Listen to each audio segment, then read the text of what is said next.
तो हेलो दोस्तों, स्वागत है आप सभी का इस बदलती दुनिया के ब्लॉग में। और आज इस बदलती दुनिया में मैं कुछ ऐसे बातें करने वाला हूँ, कुछ ऐसे टॉपिक पे बातें करने वाला हूँ ना, जो हो सकता है शायद बहुत लोगों को लगे कि ये गलत है, ये जो बातें बोली जा रही हैं ये सही नहीं है। लेकिन मैं इस दुनिया को ना एक दृष्टा के रूप में देखा हूँ, एक रेशनल होने के अनुसार ना मैं रेशनल हूँ, उसके हिसाब से मैं इस चीज़ों को देख रहा हूँ। और तब मुझे ये पता चलती है ना कि आज हम जिस दुनिया में जी रहे हैं ना, अभी यहाँ पे मॉरल वैल्यू, ईमानदारी, ऑनेस्टी, सच्चाई, ये जो भी है ना, ये सारे चीज़ जस्ट एक अभी हमें बस एक गुलाम बना रही है। किसके? तो ये बड़े बड़े पूंजीपति, कॉरपोरेट और नेताओं के। पता है ये मॉरल वैल्यू आखिर क्यों बने थी? क्यों आखिर ये क्यों है? हमारे धर्म में भी बोलती है, हमारे धर्म भी बोलती है कि आपके अच्छे कर्म करते हो तो अच्छे फल मिलते हैं, है ना। आप ईमानदार रहते हो, honesty is the best policy, इस तरह की लाइनें होती हैं और हम लोग बचपन से पढ़ते आते हैं। लेकिन जैसे जैसे हम जब बड़े बनते हैं ना, बड़े होते जाते हैं ना और देखते हैं ना इस दुनिया को, और ख़ास करके इस दुनिया को, सभी के लिए नहीं, हाँ भले और कई कंट्री में जहाँ पे सभी लोग, देखिए मैं फिर से ये बातें बता देता हूँ कि मेरे इस बदलती दुनिया के ब्लॉग में जितने भी वीडियो हैं, जितने भी टॉपिक हैं ना, वो इस दुनिया से रिलेटेड है जहाँ पे मैं हूँ, जिस देश में मैं हूँ, जिस एरिया में मैं हूँ। हाँ, मेरी और भी बातें हैं ना, जैसे कि मैं एंटी नेटलिज्म को भी कहीं न कहीं अच्छा मानता हूँ, बेस्ट है। आज की इस दुनिया में एंटी नेटलिज्म को प्रमोट करना बहुत ज़रूरी है, चीज़ें सही है, इस पे बातें होनी चाहिए। लोगों को माइंड में ये जाना चाहिए कि एंटी नेटलिज्म भी कोई चीज़ है। और हाँ, ये एंटी नेटलिज्म यानी कि बच्चे न पैदा करने वाला एक मनोभावना कि बच्चे पैदा करना गलत है, ये जो थिंकिंग होती है, तो वही आज के ज़माने में इस दुनिया में बिल्कुल सही है, राइट है। इस पे विचार करना चाहिए। हाँ, और ऐसे कंट्री हैं जहाँ पे इसकी ज़रूरत नहीं है, जहाँ पे लोग अच्छे हैं, तो वहाँ पे कोई ज़रूरत नहीं है इस एंटी नेटलिज्म को प्रमोट करने के लिए, है ना। तो चलिए आज मैं इस वीडियो में बातें करने वाला हूँ ईमानदारी और मॉरल वैल्यू की। वही तो मैंने एक वीडियो देखा दोस्तों, और ये वीडियो आप लोगों ने भी कभी न कभी देखा होगा कि एक हीरो होता है जो स्कूटर पर बैठा होता है और उसके पीछे उसका एक बेटा होता है। जब वो किसी सिग्नल से क्रॉस करता है तो बच्चा कहता है, पिताजी पिताजी आपने रेड सिग्नल को क्रॉस किया। तो पिताजी कहता है कि ओह ये तो भारी गलती हो गई यार। अब वो क्या करेगा ना कि वो दूसरे हवलदार के पास जाता है, वहाँ पे हवलदार नहीं होता है तो दूसरे सिग्नल पे जाता है, वहाँ पे हवलदार होता है। उसके कहता है कि सर मैंने रेड क्रॉस किया है, मैंने रेड सिग्नल को क्रॉस किया है, तो मेरा फ़ाइन ले लीजिए। उसने कहता यार नॉर्मल सी बात है यार, यार जब कोई देखा नहीं तो तुम फिर क्यों रुके? तो कहा सर हमने तो सिग्नल ब्रेक किया, ठीक है, और सिग्नल ब्रेक करते हुए हमारे बच्चे ने देखा। अब जैसा अब हम करेंगे सर, सिग्नल ब्रेक कर देंगे, फ़ाइन नहीं भरेंगे, तो बच्चा भी वैसा ही सीखेगा, है ना। तो देखो यार, ये ना उस दुनिया के लिए सही है जहाँ पे सभी लोग रूल्स को बड़े से लेकर के, मतलब बड़े बिजनेसमैन से लेकर के छोटे लोगों तक सभी लोग वहाँ पे कहीं ना कहीं फॉलो करते हैं। तो उस दुनिया में अच्छी है, लेकिन हमारे इस दुनिया में जहाँ पे हम रह रहे हैं ना, वहाँ पे नहीं सही है। और यहाँ पे जानबूझ के वो चीज़ें डाली जाती हैं। जान पता है क्या होता है? ये सारे सिग्नल्स ब्रेक करना, इसके बाद जो आप फाइन भरते हैं, वो पैसा कहाँ जाता है, कहाँ खर्च होता है? कोई भी प्रॉपर एक्सक्यूज़ नहीं होता, प्रॉपर डाटा नहीं होता जो आपको दिखाया जाए, आम लोगों की जनता के सामने रखा जाता है, नहीं। सारे इन पैसों का ना यूज होता है उनके बच्चे को विदेश भेजने में, उनको अच्छी शिक्षा देने में, उनकी लाइफ स्टाइल बेहतर करने में, उनको दिखावा करने के लिए कारें, बिल्डिंगें, बड़े बड़े ज़मीन, बड़े बड़े पोस्टल्स, है ना, और चुनाव में इतने सारे पैसे खर्च करना, ये सब सारी चीज़ें होती हैं। और हमें क्या सिखाया जाता है कि मॉरल वैल्यू को फॉलो करो। आप सिग्नल ब्रेक करते हो तो फाइन दो, आप चोरी करते हो तो पुलिस पकड़ेगी आपको, लेकिन ये नहीं पुलिस देखेगी कि को कितने लोग भूखे मर रहे हैं, क्यों मर रहे हैं, उनके पास रोज़गार क्यों नहीं है। अरे चलो यार, जो रोड पर भटक रहा है, मान लो कि उसको कुछ भी हो सकता है, रोज़गार तो उपलब्ध कराना ईज़ी था यार, कर सकती थी सरकार, और क्या बताएँ। लेकिन जब ये लोग सोचेगा तब तो, अरे हमारे देश जैसे और भी देश है ना, वहाँ पे भी तो है ना जनसंख्या। क्या वो लोग बोलते हैं कभी कि यार इतने जनसंख्या है कैसे हैंडल होगा, सब लोग नौकरी मांगने आ रहे हैं, है ना? यार सब लोग नौकरी मांगने आएंगे ना तो तुमसे देना भी पॉसिबल नहीं है, नहीं दे पाओगे। कितने करोड़ व्यक्ति हैं, सोचो। क्या सच में सब लोग नौकरी मांगने जा रहे हैं? नौकरी वही मांग रहे हैं ना जो एक पढ़ा लिखा है, जो ग्रेजुएशन, जो अच्छे लेवल तक पढ़ा लिखा हुआ है, जो कंपटीशन को कम्पीट कर रहा है, तुम उसे भी अच्छी तरह से नहीं दे रहे हो यार। और हमें कह रहे मॉरल वैल्यू को फॉलो करो। तो मैं कहूँगा यार, थोड़ा राजनीतिक मुद्दे से हटते हैं और बातें करते हैं इस मॉरल वैल्यू पे। आज मैं आप सबसे एक सवाल पूछना चाहता हूँ। क्या हमेशा सच्चाई बोलने वाला हार जाता है और झूठ बोलने वाला जीत जाता है? बचपन से हमने सीखा है दोस्तों, ईमानदार बनो, लालच मत करो, सरल जीवन जियो और उच्च विचार रखो। लेकिन जब हम बड़े होते हैं तो यही दुनिया हमें यह सिखाती है ना कि ईमानदारी में कुछ नहीं रखा है। थोड़ा चालाक बनो और दुनिया को वैसे जियो, और दुनिया को वैसे जवाब दो ना यार जैसे वो आपको देती है। सच में सच्चाई सच्चाई ये है ना कि मॉरल वैल्यू सिर्फ गरीब, ऑनेस्टी, नियम कानून, सारे चीज़ कहीं ना कहीं सिर्फ गरीब गरीब के लिए होते हैं सारे, ताकि सिस्टम से ये गरीब लोग ना सवाल ना कर सके। आज बारिशें हुई और डैम खोले जा रहे हैं, गरीब के घरों में पानियाँ एकदम धधरा के फेंकी जा रही है, उनके घर उनके खेत डुबाए जा रहे हैं। और जब मैं पूछता हूँ ना यार इन सब पे अपनी मम्मी से, जब कहता हूँ मम्मी इतनी बारिश हुई, इसके कारण ना बहुत सारे गांव में ना बाढ़ आ गया, उनके खेत में जो फसल थी वो खराब हो गई, तो क्या कहती हो? मतलब इस पे कोई गवर्नमेंट का है कुछ, उनका कोई जिम्मेदारी बनता है या नहीं बनता है? तो मम्मी कहती है यार गवर्नमेंट की जिम्मेदारी, अरे यार ये तो पानी पड़ रहा है, वो तो भगवान भगवान करा रहे हैं। लोग बोलते हैं जैसे नीतीश जी बोलते हैं ना, अरे हाथिया है तो बरस हुए करेगा, ऐसे ऐसे डाल। तो ठीक उसी प्रकार से मम्मी कहती है यार इसमें सरकार की क्या दोष? ज़्यादा बारिश हुई, ज़्यादा सुनामी आया, अंधर आया, तूफान आया, भूकंप आया, इससे अगर कुछ किसी का कुछ हो रहा है तो इसमें गवर्नमेंट की क्या दोष? तो मैं यही कहता हूँ यार कि जब तुम लोग नहीं अच्छे से एजुकेटेड होगे ना, ये सरकारी स्कूल है, गवर्नमेंट स्कूल है, आपको जस्ट आपको लुल्लू बनाने का सिस्टम है। आपको 22 साल 20 साल बस आपको फंसा के रखता है, ताकि आप उतने दिनों में ना सिस्टम से, इन गवर्नमेंट से आप रोज़गार ना मांग सको, आप सवाल ना क्रिएट करो। ये चीज़ें होती है।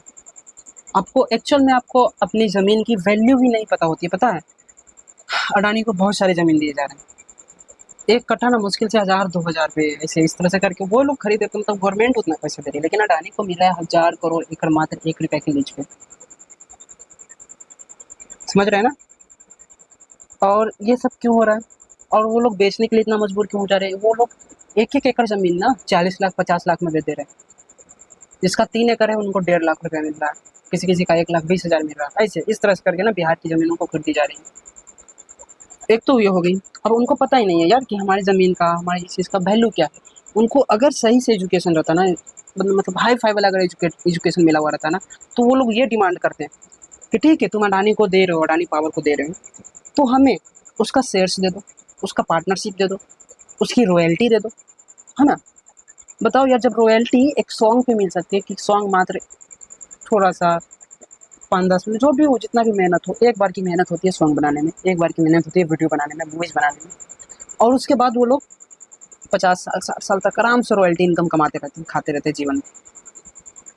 और सोचिए जो किसान अपने खेत का, उसके पापा भी उस खेत को देखभाल किए, रखवाली किए, वहाँ पे फसलें उगाएं, उससे खाएं पिएं, है ना? अपनी माँ की तरह उसकी सेवा किए, और अचानक से कोई आता है, कोई बड़े कॉरपोरेट, अब कोई रूल्स आते हैं गवर्नमेंट के, और आपको बेचना पड़ जाता है, और लोग इजीली एक्सेप्ट भी कर लेते हैं। मैं देखा हूँ, मैं हाल ही में सुना ना कि एक कोई मेरे जीजा है, तो वो इस डर से अपना ज़मीन बेच दिए। कहाँ वाले? जो शहर में थे, शहर में जो शहर डेवलप होने जा रहा है, तो उसका सोचिए कि ज़मीन का वैल्यू कितना होगा। तो वहाँ का 2 कट्ठा ज़मीन उन्होंने 10-10 लाख रुपए में बेच दिया, 20 लाख रुपए में वहाँ का ज़मीन बेच दिया, इसलिए कि यहाँ पे सरकारी स्कूल है। अगर ये सरकारी स्कूल बढ़ गया इन फ्यूचर में, बड़ा हुआ, तो हमारा ज़मीन चला जाएगा। यानी गवर्नमेंट का कोई रूल आया कि स्कूल को बड़ा करो और ज़मीन इसको कौड़ियों के दाम पे बेच दिए जाने, सब बेचने पड़ जाएंगे मजबूरी में। तो इसलिए वहाँ के बेच करके ना वो लोग कहीं और दूसरे एरिया में जाकर के ज़मीन खरीदे जहाँ पे सस्ता हो। तो जब तक इस तरह की मेंटेलिटी रहेगी ना दोस्तों आप में, तब तक आपको ना इसी तरह से गुलामी वाले चक्कर में, इस लूप होल में ना आपको ये लोग फंसाए रहेंगे, ये दुनिया, ये समाज आपको फंसाए रहेंगे। तो मैं इसीलिए बोलता हूँ कि आप दृष्टा बनो, आप देखो, आप चीज़ों को देखो और आप अपने हक, अपने वैल्यू को समझो यार। ये मॉरल वैल्यू ना किसी अलग दुनिया के लिए, लेकिन इस दुनिया में आप हो ना, तो मॉरल वैल्यू को आप फॉलो अगर कर रहे हो, ईमानदारी को अगर आप फॉलो कर रहे हो, तो जस्ट आप इन नेताओं को, इन कॉर्पोरेट वाले को, लाइफस्टाइल को अच्छा कर रहे हो और उनसे सवाल ना कर, मतलब वो बस उनके जाल में फंस रहे हो, आप सवाल ना करो। एक जैसे कि मैं अपना, जैसे कि एक यहाँ पे एक लाइन लिखा हुआ है यार जो मेरे स्क्रिप्ट में है कि एक गरीब आदमी ना ईमानदार होने के चक्कर में वो रिश्वत नहीं देता है, जिसके कारण क्या होता है ना कि उसकी फाइलें जो होती है ना वो अटक जाती हैं, आगे नहीं बन पाती, बढ़ ही नहीं पाती है। उसके चक्कर में उसका समय भी जाता है, उसके पैसे भी जाते हैं बार बार, क्योंकि आपको ऑफिस का चक्कर लगाना होता है। तो ऐसा कुछ होता है और उससे ज़्यादा उसकी लॉस हो जाती है ना, ईमानदार होने के चक्कर में। अगर और पता, ये सारी ईमानदारी, सब मॉरलिटी लाई गई थी इसलिए ना कि हमारा एक समाज, एक अच्छा बेहतर समाज क्रिएट हो। एक प्रोबेबिलिटी जो होती है ना, आप अगर किसी के साथ अच्छा करते हो ना, आप मान लीजिए आप 10 लोगों के साथ अच्छा किए और 1 लोगों के साथ बुरा किए, तो आपकी प्रोबेबिलिटी होगी आपके साथ बुरा होने की 1/10। 1/10, एक मतलब एक ने बुरा, एक के साथ आपने बुरा किया तो एक, और टोटल आपने किया कितने के साथ, तो 11, टोटल 11, 1/11, ये हो गया आपकी प्रायिकता। ओके, लेकिन जब सारे समाज ही करप्टेड है, सारे समाज ही गंदगी फैली हुई है, वही उन्हीं लोगों में इंसानियत नहीं है, तो आप अगर इंसानियत रखते हैं ना, तो ये डेंजरस कैलकुलेशन होने वाला है दोस्तों, डेंजरस। तो इसलिए कहता हूँ कि आप देखो इस चीज़ को, समझो। तो चलिए, ये सारे नियम कानून ना अमीर लोगों के लिए ही नहीं, ये सारे गरीब लोगों के लिए, ये बात याद रखिएगा। एक और इस तरह से मैं प्रैक्टिकल, मैं जो भी बातें बोलता हूँ, ये जो मैंने लाइफ में एक्सपीरियंस किया ना उसके बेस पे बोल रहा हूँ। एक मैंने परसों फेस किया था, मैं ड्यूटी पे था बाइक से, तो मुझे अनीसाबाद के जो गुलाम है ना वहाँ पे देखने को मिला। मैंने रुका, जब उन्होंने हैंड दिया ट्रैफिक पुलिस ने, तो उस पर रुक गया और सारे टेम्पो वाले भी रुक गए, उन लोग भी बहुत परेशान थे। और जैसे ही एक बगल से पुलिस वाला गाड़ी था, पुलिस नहीं, जिप्सी उप्सी नहीं था, बस एक ब्लैक कलर की कार थी जिसपे ब्लैक, बहुत हाई फाई नहीं था, ऐसी था कलर, मारुति टाइप था, और उसमें लगा हुआ था बिहार पुलिस। और वो किसी तरह का साइलेंसर बजाए जिससे लगा कि एक एम्बुलेंस हो, उस टाइप का था, पुलिस वाला भी नहीं था। तो उसने बजाया। उसके बाद वो बेचारे ट्रैफिक पुलिस, जिनकी सैलरी, वो सच में वो ऑनेस्ट होते हैं, जो एक्चुअल में वो जो पहले लिए हुए होते हैं ना नौकरी जॉब, वो बेचारे बहुत ही ऑनेस्ट होते हैं, उनकी सैलरी भी कम होती है यार। और तो वो डर के मारे ना उन सारे को निकालने लगा ताकि वो गाड़ी जल्द से जल्द निकले, और 1-2 मिनट की देरी हुई, उसके बाद भी उस ट्रैफिक पुलिस को उसने सुनाया कांच नीचे करके कि क्या करते हैं। और जहाँ कि हम लोग जो, जिसके कारण ये देश चल रहा है, हमारे 36% टैक्स, समझो 30% तो ऐसा टैक्स देते हैं, प्लस 18% जो भी सामान खरीदते हैं सब 18% CGST को दो, 18% SGST को दो, उसके बाद पढ़ने पे भी टैक्स दो, उसके बाद चलने पे भी टैक्स दो, उसके बाद आप जिंदा हो तो भी टैक्स दो। यार बहुत जगह टैक्स देने पड़ रहे हैं, मरने पे भी शायद टैक्स है ही है, हर तरह की चीज़ें में टैक्स है। आप अगर थोड़ा सा पैसा अगर बढ़ा लिए और उसको अगर शेयर मार्केट में डाल देते हो तो वहाँ पे भी टैक्स दो, फिर आप ट्रेडिंग कर रहे हो वहाँ पे भी टैक्स दो। मैंने ये ट्रेडिंग से देखा, मतलब जो निर्मला सीतारमण है ना, जब ये मैम जो है ना, क्या कहूँ, ये दो ताई ताई बोलते हैं उन्हें लोग, सबसे टैक्स ले रहे हैं यार, किसी को नहीं छोड़ यार। पेंसिल कलम ये तो छोड़ देते यार, एजुकेशन जब इसी पे ले रहे हो, एक तो तुम्हारा एजुकेशन सिस्टम घटिया है और ऊपर से ये एजुकेशन सिस्टम ये इस पर भी लगा रही है। क्यों? क्योंकि इनको दिख रहा है कि जितने भी ऑनलाइन जो प्लेटफॉर्म चल रहे हैं एजुकेशन के, वो काफ़ी बड़े तौर पे चल रहे हैं, काफ़ी बड़े। तो इसलिए इन्हें जहाँ दिखा ना कि कहाँ पे पैसा है सबसे ज़्यादा, वहाँ पे टैक्स मार दो। शेयर मार्केट में पैसा है, टैक्स मार दो। एजुकेशन में पैसा है, टैक्स मार दो। रोड पे चल रही है गाड़ियाँ लोग रह रहे हैं, वहाँ पे भी टैक्स मारो। इंश्योरेंस ले रहे हैं, टैक्स मारो। हर जगह पे। तो ये सारे मॉरल वैल्यूज जितने जितने भी नियम कानून हैं, ये सारे पैसे जा कहाँ रहे हैं कोई पता नहीं यार, कि इन सारे पैसों का ना वो लोग कहाँ पे कितना खर्च करते हैं, नहीं बताया जाता हम लोगों को डाटा। और ये सारे पैसे से इनके बच्चे, देखो ना, नितिन गडकरी के बच्चे, कंपनी सियान एग्रो करके कंपनी है उसकी, देखो अभी तक अपर सर्किट लग रही है भाई, अभी तक अपर सर्किट इथेनॉल वाली, जो उनके वो सिंगल मोनोपोली 2 कंपनी है शायद लगता है, तो दोनों बेटे हैं उस कंपनी में। फिर उसके बाद और भी देख सकते हैं जितने भी, ये लालू के बेटे को देख लो यार, और भी रामविलास, जितने भी नेता सबके देखो, सारे के बच्चे ना विदेश गए हैं पढ़ने, इंजॉय किए अपनी लाइफ को, और उसके बाद वहाँ से आने के बाद इंजॉय करने के बाद फिर से इसी यहाँ पे इंडिया पे आकर के हम सभी लोगों के पास ना आकर के फिर से उस राजनीतिक में एंटर करके, और हम लोग भी साले वैसे ही हैं, हम लोग भी वही हैं कि चलो भाई ये इसका बेटा है, ये अच्छा करेगा, ये कास्ट का है हमारे लिए अच्छा करेगा, ये कास्ट का है हमारे लिए अच्छा करेगा, ये युवा नेता है ये अच्छा करेगा। लेकिन हर चीज़ करने के बाद फिर से हम वही जाल में फंस जाते हैं, और फिर से हमको लगता है, हम सभी लोगों को लगता है फिर जिताने के बाद कि यार गलत कर दिए। और बाकी के जो रील्स पे वीडियो में जो आते हैं, कभी इस नेता की, मतलब एक नेता की लोग बुराई करेंगे, एक नेता का पक्ष धरेंगे। भाई ये लोग आपस में बस यूँ ही लड़ते हैं भाई, उनको मिला हुआ होता है बोलने के लिए, किसी को बदनाम करने के लिए, ये रियलिटी है। अगर आपको नहीं पता है ना तो हमसे मिलिए, मैं दिखा दूंगा वैसे लोग हैं एक्चुअल में, जो आज किसी का बुराई कर रहे हैं ना, वही किसी का सपोर्ट कर रहे होते हैं। अब फिर जब वो जीतेगा, उसके बाद जब वो कुछ गलतियाँ करेगी, तो फिर इसके पार्टी वाले होंगे वो उनकी बुराइयाँ करेगी, अपने पार्टी को अच्छा करेंगे। और एक्चुअल में जो अंदर में होती है ना, ये सारे जो सिस्टम को चला रहे हैं ना, वो सारे अंदर में मिले हुए होते हैं, ये प्रॉपर रियलिटी है, मिले हुए होते हैं। नहीं तो सोचो ना कि जो 20 साल 22 साल से जो नहीं है, फिर भी उनके पास कहाँ से आ रहे हैं सारी चीज़। यानी हमारे कहीं ना कहीं सिस्टम में, हमारे संविधान में कहीं ना कहीं कुछ तो फॉल्ट है, जिसके कारण हम लोग और भी नीचे जा रहे हैं, हमारे और भी हैप्पी इंडेक्स ख़त्म होती जा रही है, हमारे यहाँ और बेरोजगारी है, हमारे यहाँ और भी गरीबी आ रही है। हाँ तो छोड़ो यार, टॉपिक था ऑनेस्टी पे लेकर के, मॉरल वैल्यू पे लेकर के। तो आज के ज़माने में ये जो मॉरल वैल्यू है ना, आपको जस्ट एक गुलाम बनाने का एक तरीका है। आप सवाल ना करो सिस्टम से, आप सवाल ना करो कॉर्पोरेट वाले से, आप सवाल ना करो जहाँ पे आप काम कर रहे हो, खट रहे हो ना, उनके बड़े लोगों से आप सवाल ना करो। इसलिए ये सारे मॉरल वैल्यू, सारे नियम कानून बने हुए होते हैं आपको बस एक गुलाम बनाने के लिए। पहले एक्चुअल में होती थी कि बेड़ियाँ बांधी जाती थी, है ना, बेड़ियाँ बांधी जाती थी, आपको मारे जाते थे, आपको काम करवाए जाते थे। लेकिन आज ये बेड़ियाँ, ये नियम और टैक्स और ये सारी चीज़ ना एक अलग रूप ले लिया, बोलते हैं ना, इसलिए मैं इस चैनल का नाम रखा हूँ बदलती दुनिया। दुनिया ना बदलती रहती है यार।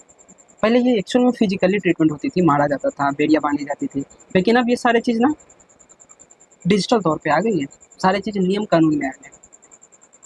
समझ गया ना, समझ रहे ना मेरी बातों को। तो चलिए इस वीडियो को, अगर आपने समझ गया होगा ना, तो वीडियो को लाइक कीजिए, सब्सक्राइब कीजिए, और बाकी आपको जो कमेंट करना है आप कीजिए। ओके, चलिए मिलते हैं नेक्स्ट वीडियो में।